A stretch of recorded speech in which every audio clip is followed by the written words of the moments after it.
Hey everyone, this is Marika from Herasphere, and this is part two of my interview with Lily Nichols, also known as the Pilates nutritionist. You probably noticed there was a good half an hour video on some of the common misconceptions around nutrition in pregnancy. And in the second part, we talk about supplementation in pregnancy, so some of the do's and don'ts there. We also just talk about how women can actually eat real food through pregnancy. How can we make it easier as a lifestyle choice? And then Lily gives her top 3 tips on how to have a healthy pregnancy. So back over to you, Lily. Let's talk about supplements, because I think that's something that comes up a lot when we talk about pregnancy. And, you know, there are multivitamins. Do you think, I mean, you've touched on this a little bit before, because you talked about a lot of the RDAs are actually probably not quite up to what is ideal. Can you talk just a little bit more on that, and also the difference between folic acid and folate? Because I think people still are a little bit maybe confused about what the difference is. Yes, I'll touch on both of those. Yeah, so with a prenatal vitamin, people are always like, do you recommend one across the board? And if you recommend one, like, what do I look for on a label? So I have a whole chapter in the book on supplements specifically. But with a prenatal vitamin, I think it's a good idea to think of a prenatal vitamin as an insurance policy, but not a replacement for all of your nutrient needs for the day, like I said, because of that issue with not all the recommendations being perfect. So you want those things to be in addition to what you're getting from food. And then hopefully, because they didn't have prenatal vitamins 100 years ago, right? So hopefully in the context of real food plus what you get in a prenatal vitamin, you'll be good. I think there is a very, very small percentage of women who are, you know, really diligent eaters, cook almost all their food at home, include organ meats and eggs like fairly regularly, eat lots of leafy green vegetables. Like, those are probably people who don't need a prenatal vitamin. And maybe they just need, you know, if they're living in a part of the world that doesn't get much sun, maybe they need some vitamin D. And they're like, good. That's probably the minority of people. So I think a prenatal vitamin is a good idea. With the folate issue, so this has become popular, well, more openly discussed, I guess I should say, because I mean, I heard about this back when I was in my nutrition training. So it's not new by any means, but essentially, you know, folate is a B vitamin that's involved in brain development and specifically closure of the neural tube. So neural tube defects that can lead to things like spina bifida. They can be very serious, life-altering things for a baby, often life-threatening, in fact. Those are things that happen, all of the like structural birth defects, actually, those happen within the first 8 weeks of pregnancy. That's when all the organs are formed. That's when the neural tube closes. So this is part of the reason why you hear, you know, women who are trying to conceive should get enough folate or enough folic acid. The issue of folate versus folic acid is a little bit semantics, but it's also important.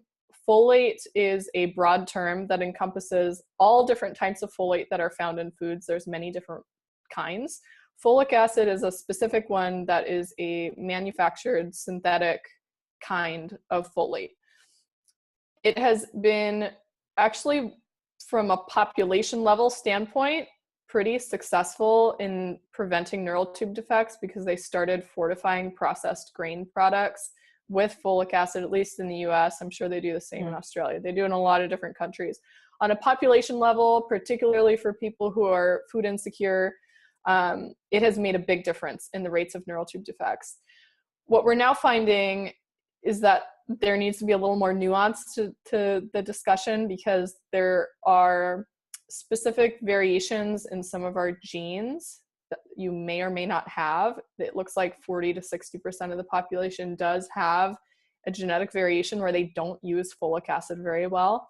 It's called MTHFR, which I always think it looks like an abbreviation for a swear word every time. Yeah.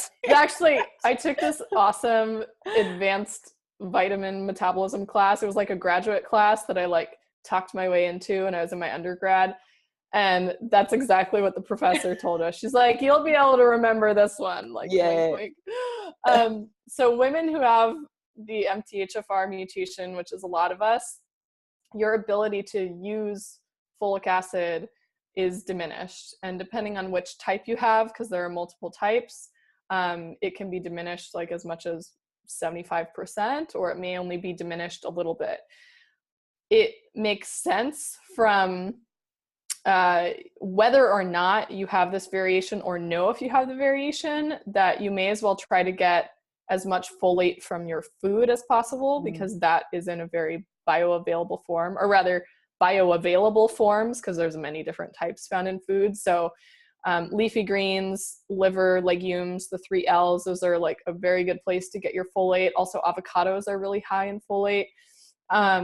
Those are fantastic. And then when you're looking at a prenatal vitamin, you may want to look for one that has what's called methylfolate instead of folic acid. And whether or not you have this genetic issue, it's a super bioavailable, good form of folate to have in your body. So again, that's another one of those kind of insurance policy things. The challenge is there's not that many prenatal vitamins that use it, so you really have to hunt around. But I think it's worth the extra effort to get it. So do many pregnant women actually know that they have this gene? Because I'm presuming it's not. It depends on what population of people you work with. Oftentimes the people who seek me out are pretty like far down the health seeking journey. So they know. And a lot of times they do come to me. They have like 23andMe results where you can download your raw data and run it through third-party software to see if you have MTHFR. Or maybe they've had it tested through their doctor, because there's other ways to ask for that, to look for that gene variant or gene variant specifically to see if they have it. As a general population, no. I think very few people are even aware. There is not nearly enough research in this area as there should be. Almost all the studies are still using folic acid, and it's all like in the experimental biology, biochemistry realm of things, not like the clinical testing where they're talking about methylfolate or talking about MTHFR. So you really have to know the biochemistry. And so a lot of doctors actually kind of dismiss it. They're like, it's not that important. Some of the fertility docs are a little more on board because, you know, in a lot of cases, if your body's folate metabolism isn't optimized at the time of conception, like I said, it's the first 8 weeks. So like, your body says by the time you find out you're pregnant, based on how pregnancy dating is done from your last menstrual period, right? You're like 4 weeks. So it's almost all of the folate issue, not all of it, but a big part of it ends up being preconception. So there are some fertility doctors that are like much more up to date on it. Certainly functional medicine doctors seem to all know about MTHFR. It is spreading, but it is spreading slowly because it is not standard of care. So I'm just going to press pause for a recording again. Okay, we're back. All right, Lily. So we've talked about the importance of real food and all the things that you can get from real food from a nutritional perspective, and all those microvitamins as well as all your macronutrients. But I guess one of the things a lot of women will say to me is, it's hard. Like, it's really hard. I work full time. Maybe I have a toddler as well to look after. How the hell can you eat like this? It's just so much easier to order some takeout or, you know, grab something as processed. So have you got I'd love to hear your tips for just making it easy to eat real food. It is a challenge. I know, I have a toddler in the house. It honestly has to be something that, like, you have to make the decision that it's a priority, and then by default, the pieces, you'll figure out how to make it work. I mean, really, it has to be a decision, because if I'm not in the mood to do the whole cooking from scratch thing, and then what do? We order takeout. And there we go. Just, you know, it's not the worst thing, but it's definitely not the best decision. But I made the choice that, like, I'm just not going to do this today. And here we are. So first you have to kind of make the call, whether it's a priority for you or not. And then how are you going to make it work? So there's a ton of different shortcuts to use in the kitchen. There's a lot of people who like to meal plan and find that having like a batch cooking day on Saturday or Sunday for the week works for them. I am not one of those people, so that has never worked for me. I want to be one of those people. I want to be one of those people. I'd love to be. I like have a huge aversion to like meal plans and specific recipes. Which is ironic because I share recipes on my website, but a lot of times these are just fly by the seat of my pants things because I have it in the house. So, Sure. so you could do the meal plan thing. If that works for you and that's what it takes for you to eat well, then do it. If you're not one of the meal planning people, then you might want to think about what can you do to make the actual cooking process easier. So before I had an Instant Pot, which is an electric pressure cooker, I used my slow cooker a lot. So this took a little bit of planning. I'd like get the meat out of the freezer the night before, stick in the fridge, chop up some veggies, stick those in the fridge, and then in the morning, pile it all in the slow cooker and turn it on. And by dinner time, we'd have food. Now the Instant Pot has made me super lazy, where it's like 4 o'clock and I think, there's nothing for dinner. And I go to the freezer, get out a frozen chunk of meat, throw it in the Instant Pot with some spices and an onion and some veggies, turn it on and call it a day. So is your Instant Pot, is that a pressure cooker? It's an electric pressure cooker. Yeah. Right, so you can take, I love my pressure cooker. oh man. Yeah. It changes everything. Yeah. Instant Pot is just a brand of one that's become really popular, but there's a ton of, it's just an electric pressure cooker really. What would usually take like 8 to 12 hours takes, an hour and a half. Bone broth you can do in there really easily. So I do a lot of, when I cook, I tend to cook in large quantities. So I'm kind of batch cooking by default, but I do it on the fly. So I'll make, one big roast, and then we'll have leftovers of that for 2 or 3 days. And then oftentimes while that's cooking, I maybe put in a tray of roasted veggies in the oven. And depending on, everybody has different carb needs. So if you're good with grains and good with potatoes or another kind of starch, you can cook those at the same time. And then I do a lot of just throwing leftovers together into a meal. I mean, I keep it really, really simple. Before I started an Instagram account, I think people thought that I was doing really elaborate things. And then I post a meal and they're like, I can do that. What I did. And they're like, oh, you're just as lazy as I am. I'm like, yes, I am. So I make a lot of use of leftovers, big time. And then, I do think it takes some degree of changing the way you shop, because if there's processed junk food in the house, it will get eaten, and it will get eaten before carrots and celery and salmon get eaten. It just will, because it hijacks our brain's reward systems. You get a huge dopamine surge when you have sugary, high carb foods, especially if it has artificial flavors and things in it that, again, they hijack your brain reward systems. So if that's what it takes, if it takes getting all of the stuff out of the house and replacing your, snack foods with, nuts and trail mixes and jerky and stuff like that, then maybe that's what needs to happen. That's hard. It's definitely hard, but I think it first and foremost comes from a decision you make. And then secondly, sticking to that decision, I think, at least for me, that comes from a place of mindfulness, in that when I don't eat the way that I usually do, I feel awful. I feel terrible. I have low energy. I drag. I get crazy cravings for all the sweet stuff. I mean, I know when I've gone off the rails, it happens almost every holiday, Christmas time, It's like, oh, there's just a little bit of fudge. Oh, it's just a little bit of caramel. And soon you're just a sugar monster. And so I realize almost every holiday, it comes right after Christmas or right after New Year's. I'm like, wow, I am a sugar fiend. I think I need to go back to eating a breakfast that is well balanced and doesn't have dessert afterwards. And then let's see how I do. Oh, wow, I feel better. Okay.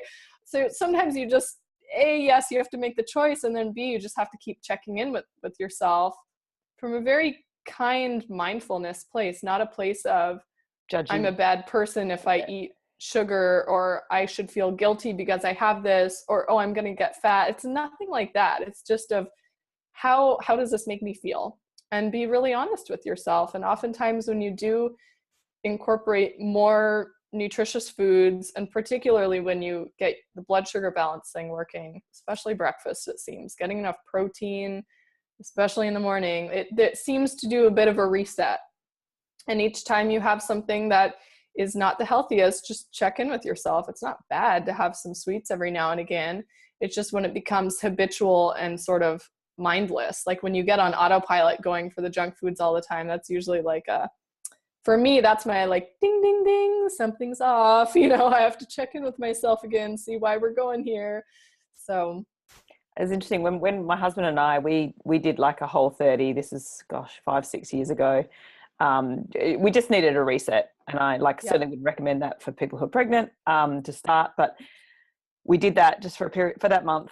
And for those that don't know, you just remove a whole lot of stuff out of your diet, and you just see how you feel, and then you just add it back in gradually and just see how your body copes. But we obviously reintroduced everything, and that's how we discovered that gluten was not so good for my husband and dairy is not so good for me. But what has been a long-term change of that has been our breakfast, because once we removed all the grains, we had eggs and vegetables for breakfast every day, cooked in coconut fat or coconut oil or duck fat or coconut milk, whatever, every day. And this is going back sort of 5 years now, and it's such a habit now that it's just part of our routine. One of us is just chopping up vegetables, and it's so easy, like just chuck it in the fry pan, bit of spice, whatever, crack the eggs on the side, put a lid on it, and it's so simple. Yes. But if I don't get hungry until at least 1 o'clock. Like the whole morning I have lots of energy. I don't get tired. I don't get hungry. And if I used to think that oats, like having porridge in the morning was really good and was going to keeps my energy up. And if I do that now, I'm starving by like 9:30, 10 o'clock. And so it's really interesting. Just like I went, that doesn't work for me. I used to think that it does. Yes. But actually this way of eating has really changed. Yes. That is mindful eating working in your favor. I actually have a post on this. It's a really, really old post on my site called The Healthy Breakfast Mistake. Because it was like the number one thing that I work on with every single nutrition client that I have ever worked with and continue to work with. You would think like, oh, I have this post and everyone's just going to read this and follow it. No.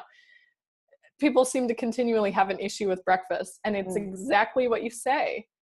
You like get enough protein and fat in them in the morning, and hey, ideally with some veggies. You guys are like doing great. See how you feel.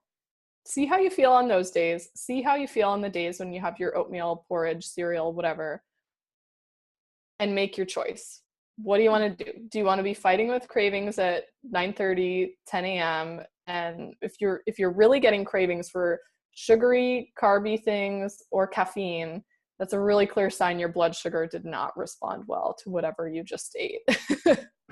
If you're able to go a couple hours or even beyond, that's a pretty good sign that that's working for your system. And it's going to be different for everybody, because some people actually do better having some carbohydrates in the morning versus staying really low carb, like versus just doing, non-starchy veggies and eggs. Like they do better if they have a little potato or sweet potato or some fruit or something like that. So you do have to kind of find your sweet spot.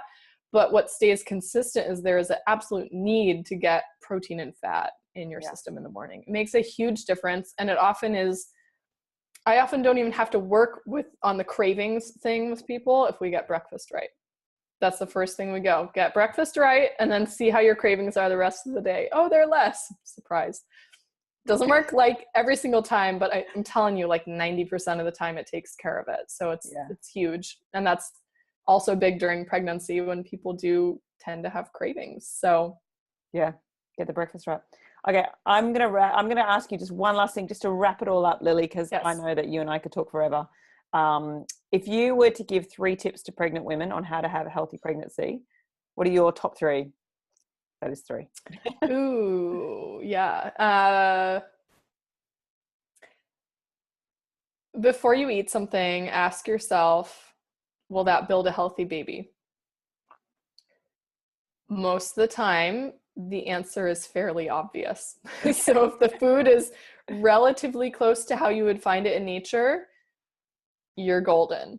If it is super processed in a package, and especially if it has some wild health claims on it, is probably not as good. And a lot of times I used to work in a area where there's a lot of women who didn't read. They had pretty low literacy. And so a lot of my education was sort of kept at this really basic level. And they all knew that like soda and cake and these processed things were not good for them. So again, this works across like all spectrums. Ask yourself if that thing will build a healthy baby, if that's going to be providing you a lot of nutrients. You don't have to be perfect, but just the majority of the time you want as many of your bites of food to be from real food. Another thing I would say, we didn't touch on this, is keep moving. Keep moving, because the more you move, the easier it is to cope with all the changes that happen to your body in pregnancy. Again, I know we didn't talk about the exercise thing, but it's just, it has to be said. Like, you're speaking my language, girl. You know, it has to be said, and it has to be said more, because it's sort of like the foods to avoid list. It's like the next thing women ask is, what do I need to change about my exercise, from this place of fear, like something's going to go wrong. Trust yourself, because your body is usually going to tell you if something is not a good idea, barring some like specific contraindications or exercises that shouldn't be done, like something that's going to hit you in the gut. You know, I've got whole blog posts on this. You got a whole blog post on this training online program about it. So exactly, in preaching to the choir here, but keep moving. It's a good idea. And then the last thing, I guess it kind of couples with the first two, is really embrace some form of mindfulness. It will serve you with your food choices. It will serve you with managing pregnancy cravings and nausea. It will serve you with the exercises you choose. It will serve you during labor. And the more in tune you are with your body, the easier it will be to relax and surrender during labor. The easier, less likely you'll have like a perennial tear or some other intervention. The better your blood flow will be to your baby during birth. Like, there's just so many things that are better if you take things from a mindfulness perspective and sort of trust that whatever signals your body is telling you have a reason. They usually have a reason. And I'd say almost every time it is wise to sort of check in with yourself and listen to what it might be trying to tell you, because your body's really smart. Even things like fetal kick counts, that's like one of the most evidence-based ways to find, you know, if there's an issue with your pregnancy or not. That's a mom checking in with herself and seeing like what her baby's movement is like for the day. And if you feel less movement, it's a really good sign to go in and get checked out, right? Yeah. That's all you paying attention. Yeah. So that's like one example, but I think it can cross so many different areas that affect you during pregnancy, and certainly help as you adjust to the postpartum period and breastfeeding and all of that as well, which opens up a whole nother can of worms. So I love that you finish with that, because at the end of like in my pregnancy classes, we always do relaxation at the end, and the last section of it, once we've done, you know, like a top to tail relaxation, is basically checking in with you and the baby, and just taking a couple of minutes just to acknowledge the baby that is there, and just to spend some time, just checking in with your body and how you feel, and acknowledging the baby's presence. Because I think, you know, so many women they're so busy and working full time, and yes, there's this pregnancy going on in the background, but I love that you've said that, just to take that opportunity just to kind of turn back in again, I think is really important. Yes. And, you know, I'm all about like research and all that stuff. However, I think there's a big part of pregnancy that is super intuitive. It's like you can't even put your finger on it until you're actually pregnant, and you're like, whoa, this is like, you're much more sensitive to different things. And I think it's all for a reason, from the food aversions and smell sensitivity to the nausea to, you know, there's so many examples of where it actually does tend to serve you. And especially for people who work with birthing women, all like the, you know, hypno babies and relaxation kind of courses, calm birth sort of situations, like those, they all actually make a lot of sense. Yeah, and from the data standpoint, do have good data behind them. Mother directed pushing, for example. There's just so many examples that we could go into, but oh my gosh, we could well and truly go it's there. It's good to keep mindfulness on the forefront. Have you got your book there? Can you show us, Lily? Oh yes, I do. The one and only copy. Because we're going to print when can people buy it? Yeah, it goes to print on February 23rd, and you can look at This the is book website. 2018 in case people watch this in the future. They're going to be 2018. Yes. Yeah. And you can go over to the book website, realfoodforpregnancy.com. Really simple. It's the name of the book. To learn more about it, that'll link out to the Kindle and print version that you could purchase. I also give away the first chapter for free there if you just want to dip your toes in before you buy and see if you like where I'm going with the book. You can download that over at Real Food for Pregnancy as well. Awesome.